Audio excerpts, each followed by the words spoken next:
حضرت ذوالقرنین رضی اللہ تعالیٰ عنہ، اللہ تعالیٰ نے انہیں زمین میں اقتدار دیا تھا۔ 4 لوگ دنیا میں ایسے ہو چکے ہیں جنہیں اللہ تبارک و تعالیٰ نے پوری دنیا میں اقتدار دیا، ایک وقت میں پوری دنیا کا ایک ہی بادشاہ۔ 2 مسلمان تھے، 2 کافر۔ مسلمانوں میں حضرت سلیمان علیہ السلام اور جناب ذوالقرنین علیہ السلام، اور کافروں میں بخت نصر اور نمرود۔ یہ 2 لوگ ہیں جنہیں اللہ نے پوری دنیا میں اقتدار دیا، اور پھر اس کے بعد آنے والے وقت میں اللہ تعالیٰ امام مہدی کو سارا اقتدار عطا فرمائے گا پوری دنیا کا۔ حضرت ذوالقرنین کے بارے میں 2 روایات ہیں، ایک تو یہ ہے کہ وہ نبی تھے اور ایک یہ ہے کہ نہیں وہ ولی تھے، لیکن مجھے حضرت مولا علی شیر خدا رضی اللہ تعالیٰ عنہ کا قول ملا ہے جس میں آپ نے فرمایا کہ نہیں وہ نبی نہیں تھے، تو اس لیے میرا نظریہ یہی ہے کہ وہ اللہ کے ایک نیک بندے تھے۔ اللہ نے انہیں پوری زمین میں اقتدار دیا۔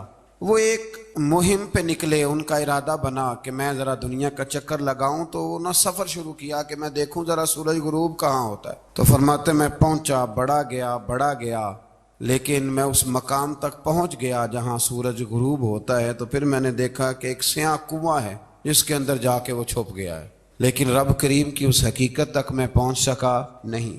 پھر آپ فرماتے ہیں کہ میں آگے نکلا تو مجھے ایک قوم کے بارے میں بتلایا گیا جو بڑی خونخوار قوم تھی، بڑی خونخوار، اس کو یاجوج اور ماجوج کہا جاتا ہے۔ یہ قوم اتنی خونخوار تھی کہ یہ درندوں کو بھی کھا جایا کرتی تھی، اتنے لمبے چوڑے ان کے قد تھے، اتنے زیادہ طاقتور تھے کہ سانپ اور بچھو بھی کھا جاتے تھے۔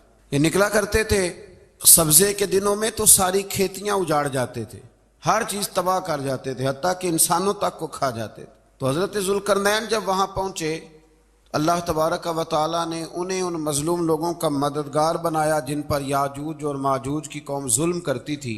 انہوں نے آپ سے کہا کہ حضور مہربانی فرمائیں، اس قوم سے تو ہماری جان چھڑائیں۔ آپ نے فرمایا تم میری مدد کرو۔ انہوں نے کہا حضور کس طرح؟ فرمایا بس جسمانی طور پر میری مدد کرو۔ تو آپ نے پھر وہاں ایک دیوار بنائی، لوہا کاٹ کر، سیسا پگھلا کر، پتھر ڈال کر ایک بڑی موٹی تازی دیوار بنائی، اور اتنی اونچی بنائی، اور پھر اس کے چاروں جانب آگ جلائی تاکہ وہ لوہا اس طرح پگھل جائے کہ وہ دیواروں کے ساتھ چپک جائے، تاکہ کوئی آدمی پیر رکھنا چاہے تو پیر رکھ کے اس پہ چڑھ نہ سکے۔ آپ نے وہ دیوار بنائی۔ اب اس قوم کا حال یہ ہوا کہ وہ اس کے اندر قید ہیں، وہ صبح جب اٹھتے ہیں تو اس کو توڑنا شروع کرتے ہیں، توڑتے رہتے ہیں، تو جب شام ہوتی ہے تو ان میں سے ہر روز ایک شخص کہتا ہے اتنی رہنے دو، باقی کل کریں گے، لیکن جب وہ سویرے اٹھتے ہیں تو اللہ تعالیٰ اس دیوار کو پھر سے مضبوط فرما دیتا ہے۔ نبی کریم علیہ السلام نے فرمایا قرب قیامت میں ایک وقت آئے گا، قیامت کے قریب جا کے ایک ٹائم ایسا آئے گا کہ اس مخلوق میں سے ہی ایک شخص پکارے گا اور پکار کے کہے گا کہ اب سو جاؤ انشاءاللہ۔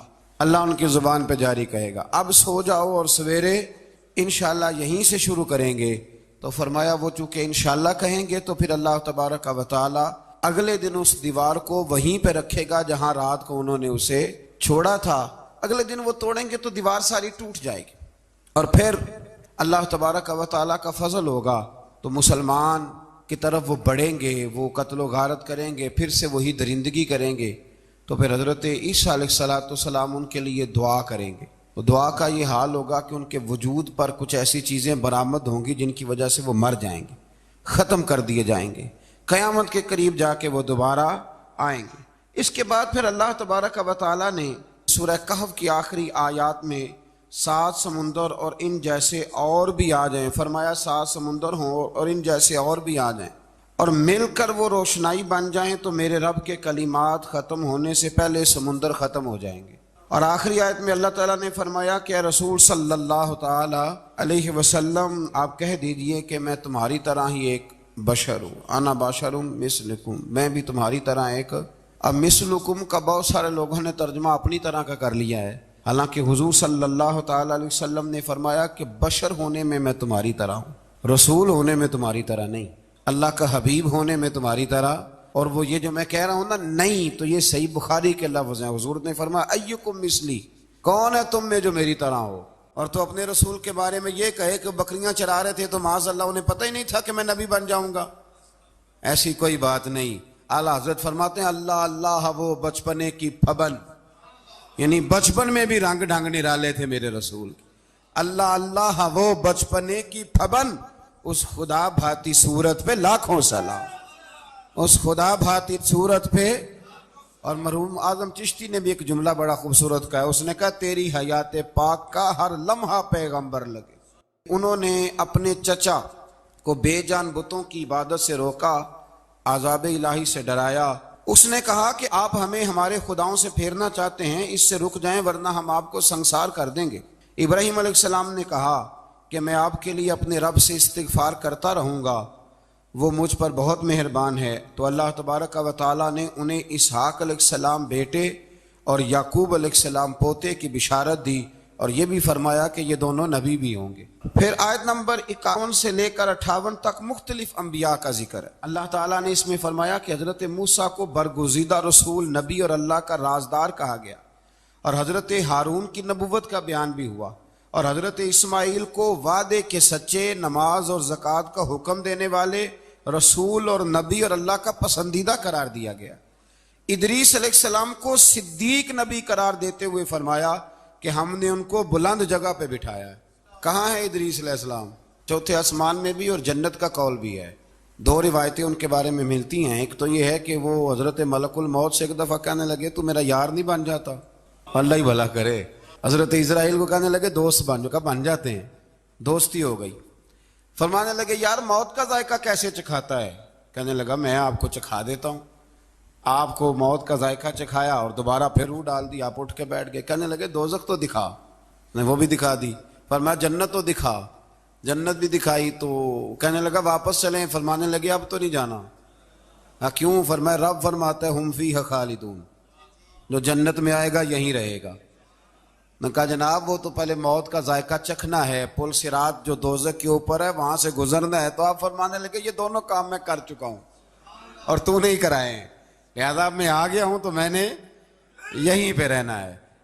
اب حضرت ملک الموت علیہ السلام نے عرض کی مالک یہ تیرا بندہ. فرمایا تیری دوست بھی اس کے ساتھ لگی تھی تو میری توفیق سے ہی لگی تھی، اور یہ یہاں تک آئے بھی میری توفیق سے ہی ہے. میرا ارادہ بن گیا انہیں یہاں رکھنے کا. میری طلب بھی تو تیرے کرم کا صدقہ ہے، میری طلب بھی تو تیرے کرم کا صدقہ ہے. یہ پاؤں اٹھتے نہیں بلکہ یہ اٹھائے جاتے ہیں. تو یہ بھی تو اس کا کرم ہوتا ہے نا کہ وہ کس طرح کر کے کسی کو نوازتا ہے. آیت نمبر 59 میں اللہ تعالیٰ کے فرما بردار اور سرکش بندوں کے احوال اور جو ان کے آخرت میں احوال ہوں گے ان کا ذکر کیا گیا ہے. آیت نمبر 66 میں بتایا گیا ہے کہ منکرین آخرت حیات بعد الموت کے بارے میں ہمیشہ شک میں مبتلا رہے. انہیں یقین ہونا چاہیے کہ مرنے کے بعد دوبارہ وہی خالق زندہ کرے گا جس نے پہلی بار بغیر کسی نام و نشان کے پیدا کیا. آیت نمبر 76 میں بتایا کہ جو لوگ گمراہی میں مبتلا ہیں ان کے ابتلا میں اضافے کے لیے مہلت کی مدت بڑھا دی جاتی، اور جو ہدایت یافتہ ہیں ان کو مزید استقامت نصیب ہوتی ہے. اللہ کے ہاں ثواب اور انجام خیر کے اعتبار سے باقی رہنے والی نیکیاں سب سے زیادہ بہتر. ایسی نیکیاں کریں جو باقی رہیں ہمیشہ. کیا کہتے ہیں؟ صدقہ جاریہ. آیت نمبر 81 میں فرمایا کہ مشرکین اس امید پر اللہ کے سوا معبودان باطل کی عبادت کرتے ہیں کہ مشکل میں ان کی مدد کریں گے. فرمایا ہرگز نہیں، وہ ان کے دشمن بن کے عبادت کا انکار کریں گے. آیت نمبر 88 میں بتایا کہ کفار نے اللہ کی طرف اولاد کی نسبت کر کے نہایت سخت بات کی. یہ تو اتنا سنگین جرم ہے کہ اس سے آسمان پھٹ پڑے، زمین شک ہو جائے اور پہاڑ ریزہ ریزہ ہو جائیں. مزید فرمایا کہ آسمان اور زمین میں جو کوئی بھی ہے سب اللہ کے حضور بندے بن کے حاضر ہوں گے. آیت نمبر 97 میں فرمایا جو لوگ ایمان لائے اور نیک کام کیے عنقریب رحمان لوگوں کے دلوں میں ان کی محبت پیدا فرما دے. یہ جو شرک والا معاملہ ہے نا یہ بڑا سادہ سا ہے. کچھ لوگ آج نئے فلسفی اٹھے ہیں تو وہ کچھ عجیب و غریب سی باتیں دہریوں جیسی کرنے لگے ہیں، اور بعض مضامین ہم دیکھتے ہیں تازے جو چھپتے ہیں ان کے اندر بھی وہ اشارتاً کنایاتاً مذہب کی بنیاد پر تقسیم نہیں ہونی چاہیے، انسان بحیثیت انسان قابل تکریم ہے. تو ایک بات سمجھ لیں کہ جو مکان کی رجسٹری آپ کے نام ہے اگر کوئی اور دعویٰ کرے اس کا تو آپ کو برداشت ہے؟ یہ ہو نہیں نہ سکتا میاں. ملک میں وزیر کئی ہو سکتے ہیں پر وزیر اعظم ایک ہوتا ہے، اس کو سمجھ لیں۔ تو جب اللہ کی توحید میں کسی کو شریک ٹھہراتا ہے تو وہ بہت بڑا جرم کرتا ہے، وہ بہت بڑا جرم کرتا ہے۔ یوں سمجھ لیں کہ جیسے آپ کی 5 مرلے کی زمین پہ کوئی آ کے قبضہ کرے، اسے مار دینے کو دل کرتا ہے۔ اس لیے یہ ساری زمین رب کریم کی ہے، آسمان و زمین کا خالق اور مالک۔ تو شرک ناپسندیدہ بات، ناپسندیدہ۔ سورہ طٰہٰ شروع ہوتی ہے۔ اس سورہ طٰہٰ میں نبی پاک صلی اللہ تعالی علیہ وسلم کو رب کریم نے فرمایا کہ محبوب قرآن اس لیے نازل نہیں کیا تھا کہ آپ مشقت میں پڑ جائے۔ نبی کریم لمبی لمبی نمازیں پڑھتے تھے، لمبی لمبی۔ تو قرآن مجید نے کہا طٰہٰ ما انزلنا علیک القرآن لتشقیٰ، محبوب قرآن اس لیے نازل نہیں کیا کہ آپ مشقت میں پڑ جائیں۔ حضور لوگوں کو بڑی جد و جہد کے ساتھ دین کی طرف بلاتے تھے، تو کہا محبوب قرآن اس لیے نازل نہیں کیا تھا کہ آپ مشقت میں پڑ جائیں، آپ تو مشقت کرنے لگ گئے۔ وہ یا رب اپنے محبوب کو کہہ رہا ہے، جیسے سورہ مزمل میں بات ہوئی نا کہ محبوب تھوڑا آرام بھی فرما لیا کر، محبوب تھوڑا آرام بھی فرمائے۔ پھر فرمایا کہ یہ قرآن نصیحت کے لیے نازل ہوا ہے، اور اللہ ظاہر و باطن سب کو جانتا ہے، اور وہ وحدہ لا شریک ہے، اور سارے اچھے نام اسی کے ہیں۔ آیت نمبر 10 میں فرمایا کہ مدین سے واپسی کے سفر کے دوران موسیٰ علیہ السلام اس واقعے کا بیان کیا کہ وہ اپنی جگہ پر رکے ہوئے تھے، تو وہیں انہیں غیب سے ندا آئی کہ اے موسیٰ میں آپ کا رب ہوں، آپ وادی مقدس میں ہیں تو ادباً اپنے جوتے اتار دیجئے، میں نے آپ کو چن لیا ہے، میرے پیغام وحی کو توجہ سے سنیے، میں اللہ وحدہ لا شریک ہوں، میری بندگی کیجیے، میری یاد کے لیے نماز قائم کیجیے، قیامت آنے والی ہے، اسی کی طرف آپ توجہ فرمائیے۔ اسی موقع پر آپ کو جو معجزات عطا کیے گئے ان کا بھی ذکر ہے، اور وہ ہم پیچھے بہت ساری جگہوں پہ اس کا ذکر کر آئے کہ اللہ تعالیٰ نے ان کو ایک ایسا عصا عطا فرمایا تھا کہ وہ ایک دم میں ہی بہت بڑا اژدہا بن جایا کرتا تھا، اور پھر حضرت سیدنا موسیٰ علیہ السلام اپنا ہاتھ گریبان میں ڈال کے نکالتے تھے تو آفتاب کی طرح روشن ہو جاتا تھا۔ اقبال کہتے ہیں یدے بیضا لیے بیٹھے ہیں اپنی آستینوں، یدے بیضا لیے، چمکتے ہوئے ہاتھ ہیں ان کے، تو یہ اپنی آستینوں میں چھپا کے بیٹھے ہیں۔ پر اقبال نے یہ ولیوں کے لیے کہا ہے، نہ پوچھ ان خرقہ پوشوں کی، ارادت ہو تو دیکھ ان کو، ارادت ہو تو محبت کے ساتھ دیکھ، تنقید کے ساتھ تو پتہ ہے پھر بندے کو کوئی شے نہیں ملتی، آنکھیں گونگ ہو جاتی۔ ارادت ہو تو دیکھ ان کو، یدے بیضا لیے بیٹھے ہیں اپنی آستینوں میں۔ پھر اللہ تعالیٰ نے نا حضرت موسیٰ علیہ السلام کو حکم دیا تھا کہ فرعون کو دعوت دیں، تو حضرت موسیٰ نے دعا مانگی جو آیت نمبر 25 اور 28 میں موجود ہے، رب اشرح لی صدری ویسر لی امری واحلل عقدۃ من لسانی یفقہوا قولی، اے میرے رب میرے لیے میرا سینہ کھول دے، میرے لیے میرا کام آسان کر دے، میری زبان کی گرہ کھول دے تاکہ وہ لوگ میری بات کو سمجھ سکیں۔ یہ آپ نے دعا فرمائی، اور آگے جا کے مزید آپ نے التجا کی کہ میرے خاندان میں سے میرے بھائی ہارون کو اس مشن میں میرا وزیر بنا دے تاکہ مجھے تقویت ملے، اور اسے میرا شریک کار بنا دیجیے۔ اللہ تعالیٰ نے ان کی اس دعا کو قبول فرما لیا۔ آیت نمبر 38 سے حضرت موسیٰ علیہ السلام کی پیدائش کا ذکر ہوتا ہے، اور یہ تقریباً آیت نمبر 76 تک چلتا ہے۔ واقعہ آپ نے پہلے بھی سنا ہوا ہے، اپنے لفظوں میں بھی عرض کیے دیتا ہوں۔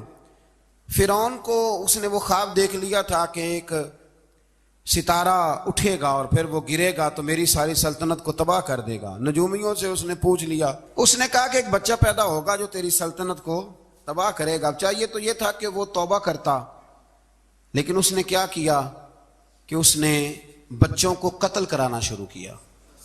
یذبحون ابناءکم، ذبح کرا دیتا تھا تمہارے بیٹوں کو، اور بچیوں کو وہ زندہ رکھتا تھا۔ اللہ تبارک و تعالیٰ کی قدرت دیکھیے، رب بڑا ہی کریم ہے۔ آپ یقین کریں مولا کے دینے کے انوکھے ہی انداز ہیں۔ یعنی حضرت موسیٰ کوہ طور کے پاس آگ لینے جائیں تو اللہ تبارک و تعالیٰ پہلی وہی فرما کے نبی بنا لے۔ بھائی حضرت یوسف کو کنویں میں ڈالے تو رب وہاں سے نکال کے مصر کا حکمران بنا دے۔ وہ بڑا ہی بے نیاز ہے، مولا کے دینے کے انداز بڑے ہی انوکھے ہیں، وہ بڑے انوکھے انداز میں نوازتا ہے۔ تو حضرت موسیٰ جب پیدا ہوئے تو ان کی والدہ نے پتہ کیا کیا، ان کو ایک صندوق میں بند کر کے دریا میں بہا دیا۔ اب دریا میں بہتے جا رہے ہیں تو ماں تھی تو پریشان بھی ہو گئی، ان کی ہمشیرہ کو کہنے لگی ذرا دھیان رکھنا کدھر جاتے ہیں۔ حضرت موسیٰ علیہ السلام دریا میں بہتے بہتے نا فرعون نے نا دریا کے کنارے مکان بنایا ہوا تھا. آپ کو پتہ ہے بادشاہوں کا ذوق ہوتا ہے. آج کل ہمارے جو حکمران ہیں انہوں نے اس کا نام فارم ہاؤس رکھا ہوا ہے, میرا فارم ہاؤس, اور پرانے زمانے میں لوگ ڈیرا کہتے تھے. تو اس نے بھی اس طرح کا فارم ہاؤس بنایا ہوا تھا. وہاں پہ حضرت موسیٰ علیہ السلام تیرتے ہوئے تابوت کے اندر, صندوق کے اندر جا رہے ہیں. فرعون اور ان کی بیوی حضرت آسیہ بے اولاد تھیں, بڑی تڑپ تھی بیٹے کی, وہ بھی وہاں کھڑی تھی. صندوق تیرتا ہوا آیا تو فرعون نے کہا کہ جاؤ پکڑ کے لاؤ دیکھو کیا ہے. جب وہ لے کے آئے نا تو آپ کی ہمشیرہ جو نگرانی کر رہی تھی پریشان ہو گئی کہ یہ تو اس کے ہاتھ لگ گئے, یہ تو اب مار ڈالے گا. لیکن جب خوبصورت اور چمکتا ہوا بچہ دیکھا تو بی بی آسیہ کہنے لگی یہ بنی اسرائیل کا ہے ہی نہیں, یہ تو پتہ نہیں کہاں سے بہتا ہوا یہاں آ گیا ہے, تو ایسے ہی چھوڑ, یہ پتہ نہیں کہاں سے رکھ نہ لیں. تو حضرت موسیٰ علیہ السلام وہ کہنے لگا نہیں انہی کے ہیں, موسیٰ علیہ السلام اسی کے ہیں. تو آسیہ کہنے لگی تیرے تو سر پہ نا بس بھوت ہی سوار ہو گیا, ہر وقت وہی لوگ تجھے یاد رہتے ہیں, پتہ نہیں کہاں سے بہ کے آیا. اب رکھ لیا, مان گیا فرعون. آپ فرعون کے گھر میں جو اس لیے بچے مروا رہا تھا کہ میری سلطنت حضرت موسیٰ پیدا نہ ہو جائیں, تو اسی کے گھر میں پرورش پانے لگے, اسی کے گھر میں. اب عورتیں منگائیں گئی دودھ پلانے کے لیے, تو حضرت موسیٰ علیہ السلام کسی بی بی کا دودھ نہیں پیتے, تو آپ کی ہمشیرہ نہ وہیں دائیں بائیں گھومتی رہتی. تو کہنے لگی جناب آسیہ سے کہ میں ایک بی بی کو جانتی ہوں, بڑی صاف ستھری ہے, مجھے امید ہے یہ بچہ اس کا دودھ پیے گا. تو فرعون کہنے لگا دوڑ کے لا. تو وہ اپنی والدہ کو لے کے آئیں تو حضرت موسیٰ نے فوراً دودھ پینا شروع کر دیا. فرعون کو پھر تھوڑا شک ہوا. ایک روایت یوں بھی لکھی ہے بعض لوگوں نے کہ فرعون ایک دن اٹھایا ہوا تھا حضرت موسیٰ کی, ابھی تھوڑی سی عمر تھی, تو آپ نے اس کی داڑھی پکڑ کے تو ایک گھونسا دے مارا. جلالی تو شروع سے ہے نا. تو کہنے لگا آسیہ تو مان نہ مان, یہ بچہ وہی ہے. تو حضرت بی بی آسیہ کہنے لگی کہ تجھے غلط فہمی ہے, یہ وہ نہیں ہے. اس نے کہا دیکھو نا, یہ تو اٹھاتی ہے تو پیار کرتا ہے, اور میرے جب قریب آتا ہے تو اس کے لب و لہجے میں تلخی محسوس کرتا ہوں. اس نے کہا بچوں کو کیا پتا. خیر ایک طرف اس نے کھانے پینے کی چیزیں رکھ دی, ایک طرف انگارے رکھ دیے. وہ بھی حضرت آسیہ کہتی ہیں کہ تجھے سمجھ آئے بچے بچے ہوتے ہیں. حضرت موسیٰ بچے تو تھے, پر تھے تو اللہ کے نبی نا, اللہ کے نبی تھے. جب اس نے کہا نا یہ بچے ہیں, تو حضرت موسیٰ علیہ السلام بجائے انگاروں کی طرف جانے کے نبی تھے, وہ سیدھے کھانے پینے والی چیزوں کی طرف بڑھنے لگے. فرعون کہنے لگا آپ بتا. اللہ تعالیٰ نے حضرت جبریل کو بھیجا, انہوں نے کہا ادھر نہیں جانا, آپ ادھر جائیے. تو آپ آگ کی طرف گئے اور ایک کوئلہ اٹھا کے زبان پہ رکھ لیا. تو آسیہ کہنے لگی سمجھ آئی, بچے کو کیا پتا کدھر جانا ہے کدھر نہیں جانا. اگر وہ اتنا ہی خیال ہوتا, وہی بچہ ہوتا تو آگ. اور بعض مفسرین نے لکھا ہے یہ جو حضرت موسیٰ دعا مانگتے تھے نا رب اشرح لی صدری ویسر لی امری, یہ وہ آگ کا انگارہ جب کوئلہ منہ میں رکھا تھا نا, تو اس کی وجہ سے زبان میں کچھ لکنت آ گئی. تو آپ دعا کرتے تھے کہ یا اللہ میری زبان کی وہ بند گرا کھول دے, تاکہ میں کھل کے فرعون کے سامنے بات کر سکوں. وہیں حضرت موسیٰ پلنے لگے, وہیں پلے, وہیں جوان ہوئے, وہیں اللہ نے ساری دولتیں دی. بہن بھی ملی, ماں بھی ملی, اور سارے عزیزوں کا پیار بھی ملا. اسی گھر کے اندر اللہ نے پرورش کر کے فرعون کے ظلم سے بنی اسرائیل کو نجات عطا فرمائی. آج نمبر 77 سے موسیٰ علیہ السلام کو حکم ہوا کہ راتوں رات بنی اسرائیل کو لے کے نکل جائیں. انہیں اللہ کی طرف سے یقین دلایا گیا کہ ان کے لیے سمندر میں خشک راستہ نکال لیا جائے گا. فرعون نے ان کا تعاقب کیا اور سمندر میں غرق کر دیے گئے. اس مقام پر اللہ تعالیٰ نے بنی اسرائیل پر اپنے احسانات کا ایک بار پھر ذکر فرمایا. حضرت سعد بن ابی وقاص رضی اللہ تعالیٰ عنہ بھی ایک دن جہاد کے لیے نکلے تو رستے میں سمندر آ گیا. حضرت موسیٰ کی قوم کو نا سمندر نے رستہ دیا تھا. تو جناب سعد بن ابی وقاص سمندر کے کنارے کھڑے ہو کے, اب وہ لوگ پوچھنے لگے حضور کیا کرنا ہے. فرمایا کرنا کیا ہے, ابھی دیکھیں کیا ہوتا ہے. تو فرمانے لگے وہ سمندر و دریا, اگر تو حضرت موسیٰ کی نافرمان قوم کو رستہ دیتا ہے تو ہم تو رسول اللہ کے فرما بردار غلام ہیں, ہمیں بھی رستہ دے. تو 12 رستے بن گئے دریا میں سے. جناب سعد بن ابی وقاص لشکر لے کے گزر گئے, باہر گئے تو ایک دفعہ پھر صحابہ کو یقین دلایا. فرمایا کسی کی کوئی چیز تو نہیں رہ گئی دریا میں. دشت تو دشت ہیں دریا بھی نہ چھوڑے ہم, بحر ظلمات میں دوڑا دیے. اب میں کیا کروں, علامہ اقبال نے ہر جگہ کلام لکھا ہے, ہر جگہ. آپ کو پتہ نا ایک صاحب مجھے بھی سمجھا رہے تھے, میں نے جمعے میں بھی وضاحت کی, کہنے لگے آپ اقبال کی بڑی تعریفیں کرتے ہیں. میں نے کہا مجبوری ہے، وہ کام ہی تعریفوں والے کرتے ہیں تو ہو جاتی ہیں، کیا کیا جائے. آمدام برسر مطلب. تو حضرت سعد بن ابی وقاص نے پوچھا کچھ رہ تو نہیں گیا؟ کہا جناب پیالہ رہ گیا میرا مٹی کا دریا میں. تو حضرت سعد بن ابی وقاص کہنے لگے کوئی مسئلہ نہیں، ہم رسول اللہ کے غلام ہیں. اور اس پر بڑی دلائل ہیں، وقت نہیں ہے آگے بڑھنا ہے. فرمایا او دریا، او ہمارا پیالہ تو واپس کر دے. تو ایک لہر آئی تو پیالہ بھی کنارے پہ پھینک گئی. تو اللہ تعالیٰ نے حضرت موسیٰ علیہ السلام کو کی قوم کو وہاں سے نجات دی. آیت نمبر 85 سے سامری کا ذکر ہے. سامری ایک جادوگر تھا. جب حضرت موسیٰ علیہ السلام تشریف لے گئے نا کوہ طور پہ، تو اس نے نا سونے کا ایک بچڑا بنا دیا تھا، اور اس کے منہ میں ایسی تاریں اس نے لگائی تھیں کہ جب ہوا چلتی تھی تو وہ تاریں بجتی تھیں. مفسرین نے لکھا ہے. تو بنی اسرائیل والوں کو یہ کہتا تھا دیکھو یہ بولتا ہے.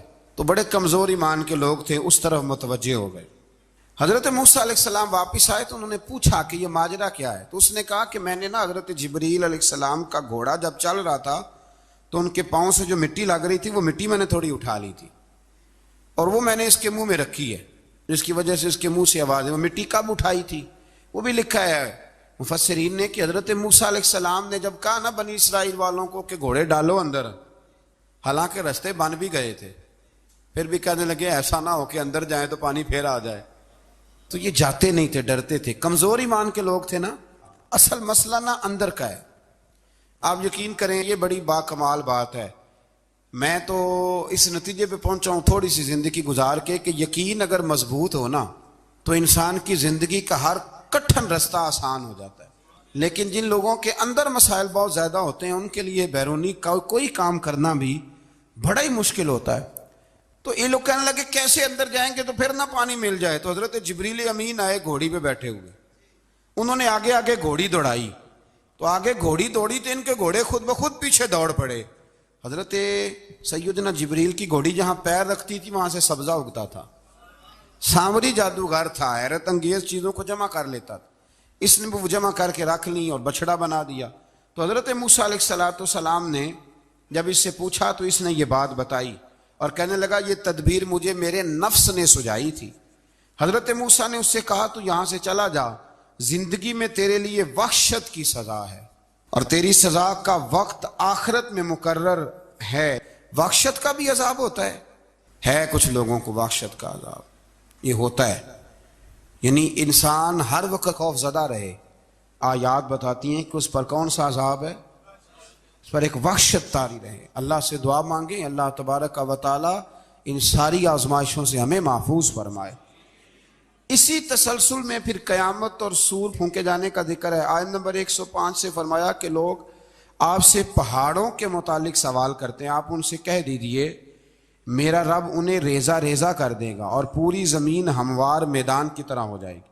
آیت نمبر 109 میں قیامت کی ہولناکیوں کا ذکر ہوا اور فرمایا آج اللہ کی بارگاہ میں کسی کو مجال شفاعت نہیں ہوگی سوائے اس کے جسے وہ اذن شفاعت عطا کرے اور جس کے قول سے وہ راضی ہو.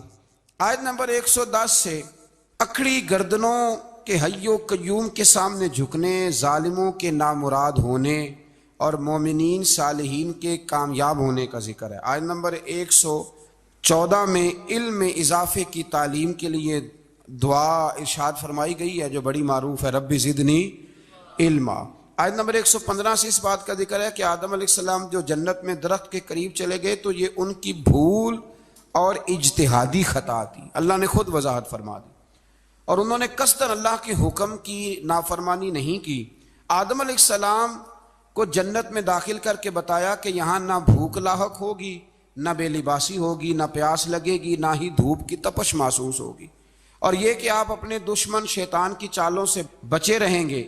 اس مقام پر قرآن نے اس موضوع کو پھر بیان کیا کہ شیطان نے وسوسہ ڈالا اور مخلص اور ہمدرد کا روپ دھار کر ان کو بہکایا. انہوں نے ممنوع درخت سے کھا لیا سو ان کے ستر کھل گئے اور جنت کے پتوں سے اپنے ستر کو ڈھانپنے لگے. پھر اللہ نے ان کی توبہ قبول کی اور جنت سے زمین پر بھیج دیا. آیت نمبر 124 سے اللہ تعالیٰ نے فرمایا جو ہماری یاد سے غافل رہے گا ہم اس کے لیے معیشت تنگ کر دیں گے. ومن اعرض عن ذکری فإن له معیشۃ ضنکا، جو ہماری یاد سے غافل ہوگا اس کے لیے زندگی اس پر اللہ تبارک و تعالی ہر وقت اپنی یاد کی توفیق عطا فرمائے۔ آیت نمبر 130 سے اللہ تعالیٰ نے ارشاد فرمایا ان کی باتوں پر صبر کیجیے، سورج کے طلوع اور غروب ہونے سے پہلے اپنے رب کی حمد کے ساتھ تسبیح پڑھتے رہیے، اور رات کے بعض اوقات میں اور دن کے حصوں میں بھی تسبیح پڑھتے رہیے، تاکہ آپ کا رب راضی ہو جائے اور آپ بھی راضی ہو جائیں۔ مزید فرمایا کہ اپنے اہل خانہ کو نماز کا حکم دیں اور خود بھی نماز پر قائم رہیں، اور نیک انجام صرف تقوی پر کاربند لوگوں کے لیے۔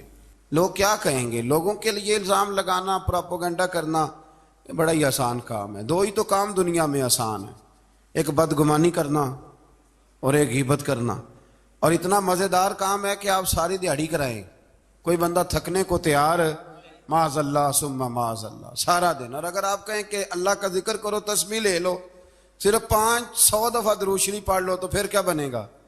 کام یاد آ جائے گا، بہت سارے لوگوں نکل لیں گے۔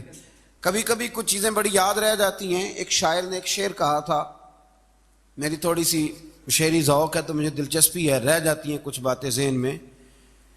ایک دفعہ ہمارے ایک دوست کے بارے میں کچھ پراپیگنڈا ہونے لگا، تو میں نے انہیں ایک شعر لکھ کے بھیجا، مجھے یاد تھا، میں نے ایک شعر لکھا۔ کسی شاعر نے کہا تھا کہ مخلوق تو فنکار ہے اس درجہ کے پل بھر میں، سنگے در کعبہ سے بھی اصنام تراشے۔ کعبے کے اندر سے مٹی لے کے لوگ بت بنا لیتے اور اللہ کا شریک بناتے ہیں۔ تو کہنے لگا شاعر کہ مخلوق تو فنکار ہے اس درجہ کے پل بھر میں، سنگے در کعبہ سے بھی اصنام تراشے، تم کون ہو کیا چیز ہے داغ کبابی، لوگوں نے تو مریم پہ بھی الزام تراشے۔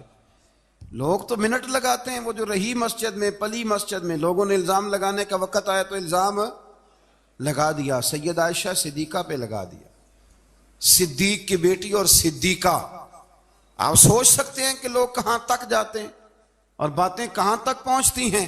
تو یہ میرے رب کریم کا فضل اور کرم ہے کہ جناب مریم کی برات کا اعلان بھی قرآن نے کیا، اور حضرت عائشہ صدیقہ کی برات کا اعلان بھی قرآن پاک نے فرمایا، یہ بھی قرآن مجید نے فرمایا ہے۔ اور کل پرسوں بھی بات ہو رہی تھی حضرت یوسف علیہ السلام کی، تو الزام تو لگتے رہتے ہیں۔ تو میں نے اس دن بھی سوال کیا تھا، پھر دہراتا ہوں کہ غلطی کیا تھی حضرت یوسف کی؟ کبھی کنواں اندھیرا، کبھی بھائیوں کے تھپڑ، کبھی مصر کا بازار، اور ذرا سوچو تو صحیح، جب بولیاں لگتی ہیں انسان کی تو کیا حال ہوتا ہے۔ اور پھر ذرا یہ بھی تو دیکھو نا کہ جب زلیخا نے الزام لگایا تو پھر کیا حال ہے، اور پھر 12 سال کی جیل پر رب فرماتے ہیں شانیں میں نے یوسف کو ہی عطا فرمائی۔ تو حضرت مریم سلام اللہ علیہا جب وہ بیٹا لے کے گئی ان کے پاس، تو انہوں نے کہا یہ کہاں سے آ گیا؟ آپ فرمانے لگی میں نے تو چپ کر روزہ رکھا ہوا ہے، اسی سے پوچھ لو یہ کہاں سے آیا ہے، یہی بتائے گا۔ پنگوڑے میں تھے حضرت عیسیٰ علیہ السلام، پنگوڑے میں۔ تو قرآن مجید کہتا ہے کہنے لگے قال انی عبد اللہ، حضرت عیسیٰ بولے اور بول کے کہنے لگے میں اللہ کا بندہ ہوں، اور آتانی الکتاب، خالی نہیں آیا، کتاب ساتھ لے کے آیا ہوں، وجعلنی نبیا، اور اس نے مجھے نبی بنا کے بھیجا ہے۔ تو حضرت عیسیٰ علیہ السلام پنگوڑے میں ہیں تو کلام فرما رہے ہیں، اپنے نبی ہونے کا اعلان فرما رہے ہیں۔ اب اس بندے کے قریب جا کے اس سے سوال کرنے کو دل نہیں کرتا جو نبی پاک کے بارے میں کہتا ہے 40 سال کے بعد نبی بنے۔ یہاں پنگوڑے میں حضرت عیسیٰ کلام کریں، پنگوڑے میں، اور وہ پنگوڑے میں کہے میں نبی ہوں، اور تو اپنے رسول کے بارے میں یہ کہے کہ بکریاں چرا رہے تھے تو معاذ اللہ انہیں پتہ ہی نہیں تھا کہ میں نبی بن جاؤں گا۔ ایسی کوئی بات نہیں۔ اعلیٰ حضرت فرماتے ہیں اللہ اللہ وہ بچپنے کی پھبن، یعنی بچپن میں بھی رنگ ڈھنگ نرالے تھے میرے رسول۔ اللہ اللہ وہ بچپنے کی پھبن، اس خدا بھاتی صورت پہ لاکھوں سلام، اس خدا بھاتی صورت پہ۔ اور مرحوم اعظم چشتی نے بھی ایک جملہ بڑا خوبصورت کہا ہے، اس نے کہا تیری حیات پاک کا ہر لمحہ پیغمبر لگے۔